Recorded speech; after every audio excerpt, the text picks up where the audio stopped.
l'ère Ramaphosa s'ouvre sous le signe de l'austérité en Afrique du Sud. Le ministre des Finances, Malusi Gigaba, a présenté au Parlement un budget dur destiné à enrayer la spirale du déficit et à rassurer les agences de notation. Il y a quelque chose d'un peu irréel dans le spectacle de Malusi Gigaba s'avançant, élégant et sûr de lui, pour présenter le budget national devant le Parlement sud-africain plein à craquer, au Cap, mercredi 21 février. Le ministre des Finances est peut-être surpris d'être encore là, à son poste, alors qu'il était l'un des piliers du pouvoir sous Jacob Zuma, poussé à la démission le 14 février. Lorsqu'il était ministre de l'Intérieur, 2014-2017, M. Gigaba avait obtenu qu'on accorde la nationalité sud-africaine aux frères Gupta, originaires d'Inde, leur permettant de bénéficier des mesures de discrimination positive réservées aux Noirs sud-africains, les étrangers n'ayant naturellement pas accès à ces dispositions. Les Gupta sont la clé de voûte du système dit de capture de l'État, dont le but était, en résumé, le pillage des ressources publiques. M. Gigaba leur a été indispensable. Lire aussi, Afrique du Sud, le retour, vers le futur.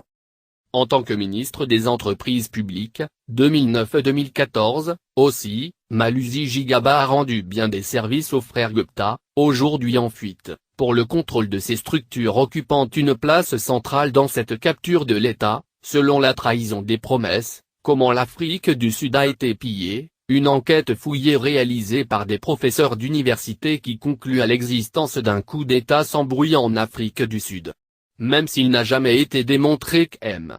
Gigaba, finalement nommé au poste convoité de ministre des Finances en mars 2017, avait bénéficié directement du produit des sommes détournées, il n'en était pas moins un élément central du dispositif Gupta. Une mesure de dernière minute. Après l'effondrement du système Zuma, M. Gigaba devait faire partie des premiers visés par les purges préparées par Cyril Ramaphosa. Toutefois, le nouveau président entend mener les transformations à son rythme, pour ne pas braquer les membres de la faction pro-Zuma au sein du Congrès national africain, et n'a pas encore remanié le gouvernement, s'étant concentré sur les conseils d'administration des sociétés parapubliques. Peut-être a-t-il estimé qu'il y aurait une carte à jouer en laissant présenter à l'homme de confiance M. Zuma un budget impopulaire dont il est lui-même en partie responsable. En commençant sa présentation, M. Gigaba a affirmé avoir mis au point un budget dur, mais plein d'espoir. Lire aussi, Cyril Ramaphosa tourne la page Zuma et promet un nouveau départ à l'Afrique du Sud.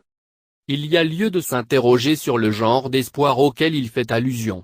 Pour la dureté, en revanche, tout est clair. Il s'agit d'un plan d'austérité comme l'Afrique du Sud en a peu connu depuis 1994, destiné à faire face aux effets destructeurs conjoints d'une économie en difficulté, 0,7% de croissance en 2017, selon le Fonds monétaire international, et d'une série de détournements d'argent public, notamment dans la dernière phase de l'ère Zuma. Le déficit atteint désormais près de 60% du PIB, à 48 milliards de rands, 3,3 milliards d'euros. À cela s'ajoute une mesure de dernière minute prise par le président Zuma en décembre 2017 et annoncée lors de la conférence élective de l'an au cours de laquelle M. Ramaphosa a été élu à la tête du parti face à Nkosazana Dlamini Zuma, l'ex-épouse du président sortant.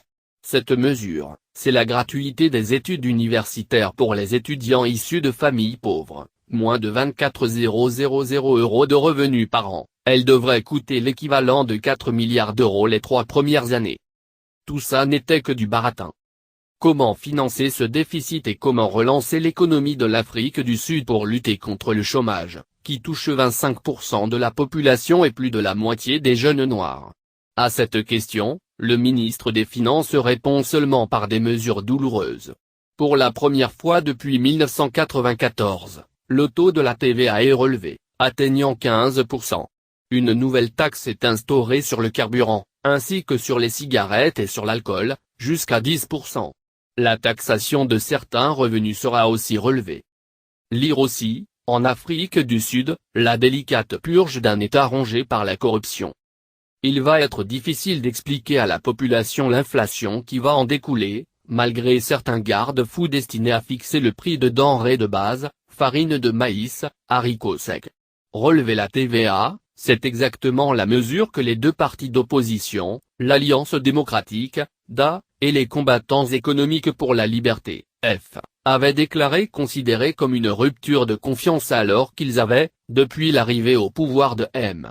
Ramaphosa, offert de coopérer avec le parti au pouvoir pour tirer l'Afrique du Sud de son ornière économique.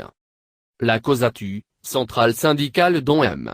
Ramaphosa avait été l'un des créateurs, dans les années 1980, et associé à l'an depuis 1994 dans une alliance tripartite, s'est aussi violemment ému de cette augmentation inédite, déclarant « Nous avions accueilli avec enthousiasme la vision et le plan détaillé dans l'adresse à la nation du président Ramaphosa, la semaine dernière, mais il est désormais évident qu'il nous a vendu un produit contrefait et que toute cette vision n'était que du baratin. » Bientôt un remaniement. Assis à sa place réservée de président de la République, M. Ramaphosa a écouté studieusement M. Jigaba énoncer pendant 2 heures les détails du budget. Certes, il y a quelques bonnes nouvelles pour les plus modestes. Le montant des allocations de base, dont bénéficient 17 millions de Sud-Africains, est augmenté de 90 petits rangs par an, 6 €, et le ministre Jigaba a affirmé que la masse des exclus d'Afrique du Sud pourra bientôt voir surgir plus d'argent dans le cadre d'une transformation économique radicale dont le concept avait émergé à la fin de la présidence Zuma, sans plus de détails. Lire aussi, Afrique du Sud, les casseroles judiciaires de Jacob Zuma. Enfin, des sommes supplémentaires sont allouées pour les compensations de saisie de terre, loin des saisies sans compensation qu'M. Ramaphosa a promise et qui demande un changement de constitution, laquelle, dans son état actuel, garantit le respect de la propriété. C'était l'un des points essentiels des négociations avec le pouvoir blanc dans les années 1990 pour faire émerger la nouvelle Afrique du Sud post-apartheid. M. Jigaba est-il simplement en train de servir de paratonnerre afin de concentrer la foudre de la déception de l'Afrique du Sud? Un remaniement est annoncé dans les jours à venir. Il devrait alors être emporté. Mais dans cette phase de sursis, il a surtout servi à présenter un budget qui aura pour effet de préserver la note de la dette intérieure de l'Afrique du Sud, ce qui aurait eu pour conséquence, à court terme, de faire fuir des capitaux. L'homme de la transformation économique radicale, en définitive, a été immolé sur l'autel des agences de notation.